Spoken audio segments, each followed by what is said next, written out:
আম্মা জান আয়েশা রাগ দিয়া কই নবী আপনার জীবনে কোনো গুনাহ নাই, তারপরে আপনি দৈনিক রাত্রিতে নামাজের পূর্বে আপনার লুঙ্গিটা কেন এত শক্ত করে বাঁধেন আর নামাজ পড়তে পড়তে আপনার পা মোবারক ফুলে যায়?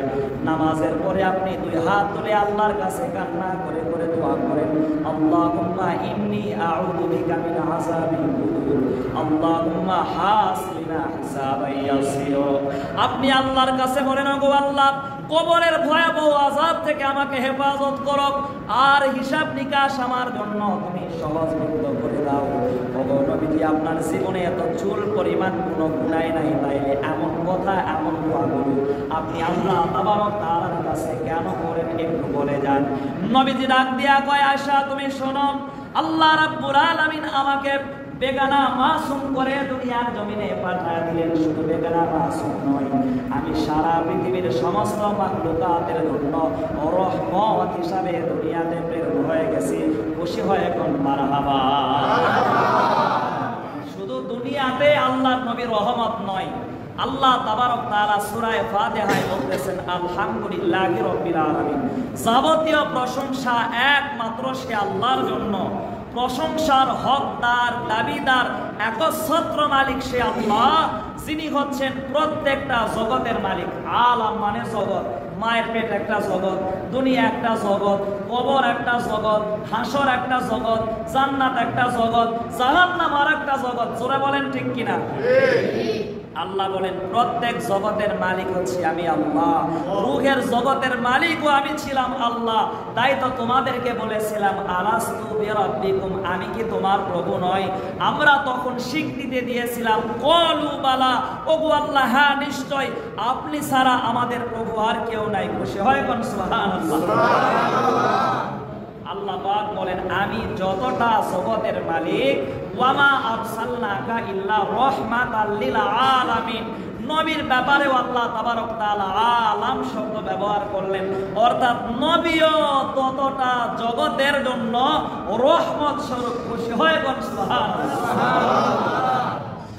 আমার প্রিয় ভাইয়েরা, প্রিয় বাবারা, নজর করেন, আম্মা জানকে নবীজি ডাক দিয়া কয়, আল্লাহ তাবারক তাআলা আমারে গোটা জাহানের জন্য রহমত স্বরূপ প্রেরণ করলেন। তাই নাকি আমি আল্লাহর দরবারে শুকরিয়া আদায় করব না? আমি আল্লাহর কাছে নামাজ আদায় করি, লম্বা কেরাত করি আর দোয়া করি। তার দুইটা কারণ। এক নাম্বার কারণ হলো আল্লাহর কাছে শুকরিয়া আদায় করার জন্য যে আল্লাহ আমারে নিষ্পাপ বেগানা বানিয়েছেন। আর দুই নাম্বার কারণ হলো আমার গুনাহগার উম্মতদেরকে শিক্ষা দেওয়ার জন্য। নারায়ে তাকবীর। তাহলে নবীজির জীবন থেকে আমাদেরকে শিক্ষা নেওয়ার দরকার। জোরে বলেন আছে না নাই? এই কোরআনুল কারীমের ভিতরে এজন্য আল্লাহ রাব্বুল আলামিন বলেন, লাকাদ কানা লাকুম ফি রাসূলিল্লাহি উসওয়াতুন হাসানা। মুহাম্মাদুর রাসূলুল্লাহ উসওয়ায়ে হাসানা। রাতের আধারে নবী চাঁদের জোছনা, রাতের আধারে নবী চাঁদের জোছনা। সূরা বলেন ঠিক কিনা? আল্লাহ রাব্বুল আলামিন বলেন রাসূলুল্লাহ সাল্লাল্লাহু আলাইহি ওয়াসাল্লামের মধ্যে গোটা দুনিয়াবাসীর জন্য আমি আল্লাহ রাব্বুল আলামিন রেখে দিলাম উত্তম আদর্শ। কেউ যদি জান্নাতি আদর্শ ধারণ করতে চায়, লালন করতে চায়, উত্তম আদর্শর কথা যদি বলতে চায়, আর উত্তম আদর্শ যদি অন্তরে পালন করতে চায়, ওই ব্যক্তি দুনিয়াবি কোনো গায়ক গায়িকা, নায়ক নায়িকা, কোনো খেলোয়াড়ের আদর্শ নয়, সরাসরি জনাবে মুহাম্মাদুর রাসূলুল্লাহর আদর্শ যেন ধারণ করে। চিৎকার মেরে কোন মারহাবা।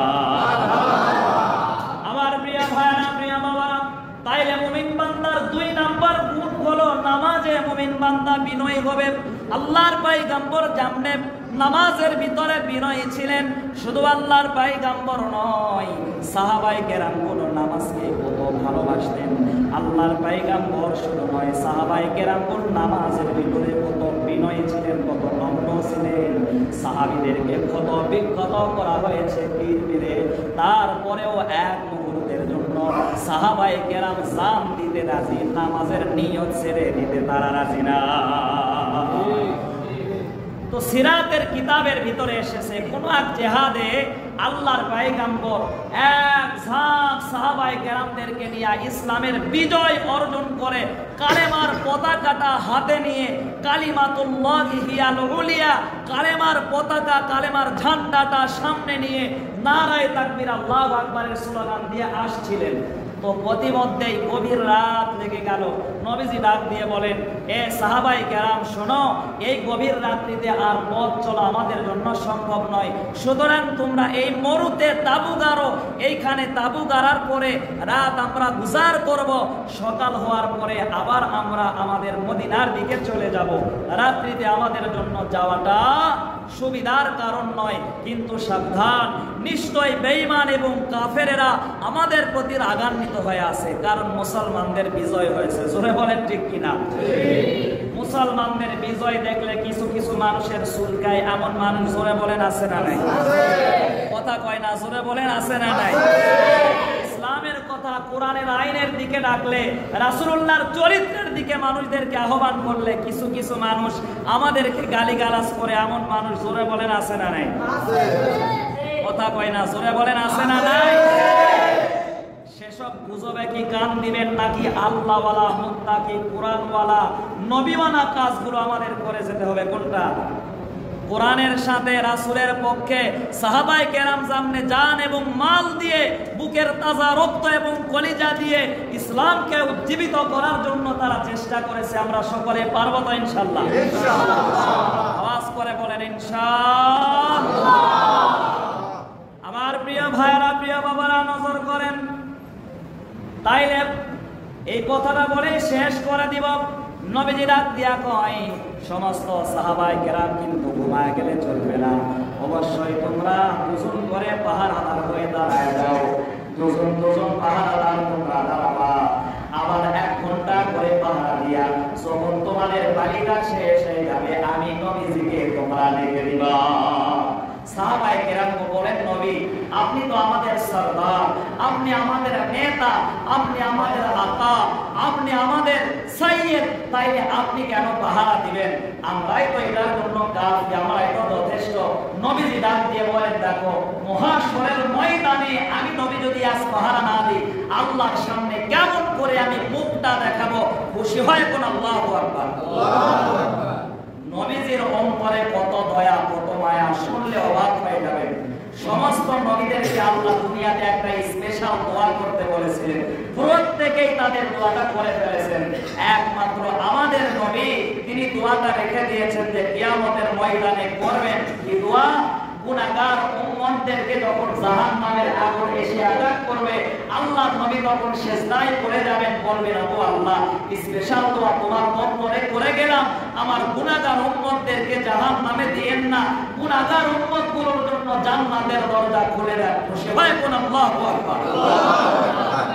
সারা জীবন তিনি মক্কায়, মদিনায়, এত মদিনার মাটিতে শুয়ে শুয়ে আমাদের মতো গুনাহগারের জন্যই কাঁদতেছেন। তাকে কষ্ট দেওয়ার পরেও তিনি মানুষের জন্য বদদোয়া করেন নাই। হযরতে নূহ আলাইহিস সালাতু ওয়াস সালাম 950 বছর দাওয়াত দেওয়ার পরে কওমের লোকদের অত্যাচারিত হয়ে উনি এক পর্যায়ে দোয়া করলেন, আল্লাহ এদেরকে ধ্বংস করে দাও। আল্লাহ মহাপ্লাবন দিলেন। মুসা পয়গম্বর কিয়ামতে বলবেন, ওগো আল্লাহ, আমি তো তোমার কাছে দাঁড়ানোর কোনো ক্ষমতাই রাখি না। মানুষেরা যখন তার কাছে যাবে বলবে, না আমি তো ফেরাউনের বাবুকে একটা থাপ্পড় লাগিয়েছি শিক্ষা দেওয়ার জন্য, কিন্তু এটা তো থাপ্পড় খাওয়ার পরে মারা গেছে, যদিও তাকে মেরে ফেলার নিয়তে আমি মানি নাই। ইন্না রব্বি গদবালি আজকের দিনে আল্লাহ আমার প্রতি না জানি কত রাগান্বিত হয়ে আছে, সুতরাং আমি আল্লাহর সামনে আজকে কথা বলার কোনো ক্ষমতা রাখি না। সকল নবী রাসূল বলবেন, কেউ যখন পারেন না, আল্লাহর পয়গম্বর তিনি একমাত্র একজন নবী, একমাত্র সাইয়্যিদ, একমাত্র নেতা, তিনি আল্লাহ তাবারক তাআলার কাছে মাথা তুলে তার গুনাহগার উম্মতের জন্য সুপারিশের কথাগুলো বলে যাবেন। খুশি হয় কোন? আল্লাহু আকবার। নবীজি বলেন, দেখো আমি নবী, আমারে তোমরা ডাক দিও, আমি নবী নিজেও দাঁড়িয়ে দাঁড়িয়ে পাহারাদার হয়ে আল্লাহ তাবারক তাআলাকে রাজি আর খুশি করে দুনিয়া থেকে বিদায় হতে চাই। খুশি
শয়তান ভেগে যাওয়া তো দূরের কথা, শয়তান এখানে আকড়া করবে, এমন একটা তাকবীর লাগাবেন ইবলিস শয়তান, আজাদিল শয়তান তার সারা সামসা সহ যেন বাইপাসের নিচে গিয়ে পড়ে আর মরে। পারবেন তো এমন তাকবীর দিতে? তাই পারবেন তো? নারায়ে তাকবীর।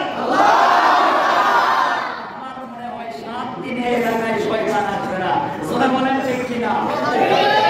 ঠিক আছে, ইমানের নূর বাড়াতে হবে, ইমানের জ্যোতি, ইমানের আওয়াজ কমেছে, তাই তো বেদুইন ফাসিক নাস্তিক রামার বামেরা মুসলমানদেরকে নিয়ে কটূক্তি করা আরম্ভ করেছে। আওয়াজ দিয়ে মুসলমান কথা বলেন ঠিক কিনা? আরো একবার আকাশ বাতাসকে মুখরিত করে তাকবীর লাগান, নারায়ে তাকবীর। ঠিক আছে, বোঝা গেছে হৃদয় রামপুরে কিছু না বলেও ইমানদার মানুষ আছে। খুশি হয় কোন? মারহাবা, মারহাবা দাও খাবার, খাবারের আয়োজনও আছে, চিন্তার কোনো কারণ নাই। খুশি হয় কোন? মারহাবা। মতো খাবার আসবে, জোরে বলেন ইনশাআল্লাহ। সাহাবায়ে কেরামরা এবার দাঁড়ায় গেছে, সাহাবায়ে কেরামরা পাহারা দেওয়ার জন্য দাঁড়ায় গেছেন। কথাটা বলে শেষ করে দিব। তো দুই সাহাবী যখন দাঁড়িয়েছে, তাদের মাঝে কত মহব্বত ছিল। একজন বলতেছে, ভাই অযথা দুজন দাঁড়িয়ে থেকে কোনো লাভ নাই, সুতরাং তুমি ঘুমায়া যাও, আমি একাই যথেষ্ট, আল্লাহর উপর তাওয়াক্কুল করে আমি দাঁড়ায় আছি, আপনি ঘুমায়া যান। ইনশাআল্লাহ আল্লাহ তাবারক তাআলা চাহেন তো মুজাহিদের ভূমিকা আমি পালন করতেছি। এবার যখন সমস্ত সাহাবায়ে কেরাম ঘুমায়া গেল, আল্লাহর পয়গম্বর যখন ঘুমায়া গেলেন, সাহাবী এবার মনে মনে চিন্তা করলেন, অযথা দাঁড়িয়ে থেকে সবাই কেন কষ্ট করব, ওযু বানায়া যদি 2 রাকাত নামাজ আদায় করি, আল্লাহ বলেন ওয়াসজুদ ওয়াক্তারি, বান্দা সিজদা দাও, সিজদার মাধ্যমে আমি আল্লাহর নিকটবর্তী হয়ে যাও। যার সিজদা যত ভালো, সে আল্লাহ তাবারক তাআলার যত নিকটবর্তী হয়ে যায়। এবার আপনি যখন সুন্দর করে ওযু বানায়া নিলেন, এবার যখন নামাজের মুসল্লায় দাঁড়ায় গেলেন, নবীজির কথা মোতাবেক বেঈমানেরা চলে আসলেন। অনেক দূর থেকে এক কাফের, এক বেঈমান চিন্তা করলেন ওই যে মরুভূমির উপরে রাতের অন্ধকারে কি যেন দাঁড়ায় আছে, তাকে আমি পরীক্ষা করবো, তিনটা তীর নিক্ষেপ করবো, যদি মানুষ হয় তাইলে সরে যাবে, অবশ্যই তাদেরকে আমরা আঘাত করবো, দুনিয়া থেকে বিদায় করবো। কারণ মুসলমানেরা আমাদেরকে পরাজয় করেছে, তাদের এক মুহূর্তের জন্য শান্তিতে রাখতে দিব না। জোরে বলেন নাউযুবিল্লাহ। এবার কাফের বেঈমান দূর থেকে একটা তীর নিক্ষেপ করেছে, সাহাবীর পেছন দিকে বাহু দিয়ে ঢুকে সামনে দিয়ে বের হয়ে গেছে, ফিনকি দিয়ে রক্ত পড়ে। সাহাবী নামাজের কিরাতে এত মগ্ন, উনি জোর পরিমাণ বুঝতেই পারলেন না যে ওনার শরীরের ভিতরে তীর প্রবেশ করানো হয়েছে। খুশি হয় কোন? আল্লাহু আকবার। আওয়াজ করতেছিলেন, কোন এক ক্যান্টনমেন্টের মসজিদে নামাজ পড়তে পড়তে কারেন্ট গিয়েছে, এক বুড়া বাবা বলতেছে, হাই হাই কারেন্টটা চলে গেল। তো হুজুর পরে ধরে বলতেছে, কিরে ভাই তুমি বললা যে কারেন্ট চলে গেছে, কই হুজুর যে কখন কোন তালে যে মুখ দিয়ে বের হয়ে গেছে আমি বুঝতেই পারিনি। চলে বলেন ঠিক কিনা? নামাজে কি বলেন বুঝেন না, তাইলে নামাজে কোন খেয়ালে আছেন? চলে বলেন ঠিক কিনা? মন দিয়ে প্রাণ দিয়ে নামাজ পড়তে হবে। রাসূল বলেন, আল্লাহকে তুমি দেখছো এভাবে নামাজ পড়ো। সাহাবী বললেন, আল্লাহরে তো দেখা যায় না। নবীজি বললেন, একাগ্রতার সহিত নামাজ পড়ো, এটা অন্তরের ভিতরে তুমি এরাদা রাখবা যে তুমি নামাজ পড়তেছো, আল্লাহ তোমারে সরাসরি দেখতেছেন। আওয়াজ করে কোন? আল্লাহু আকবার।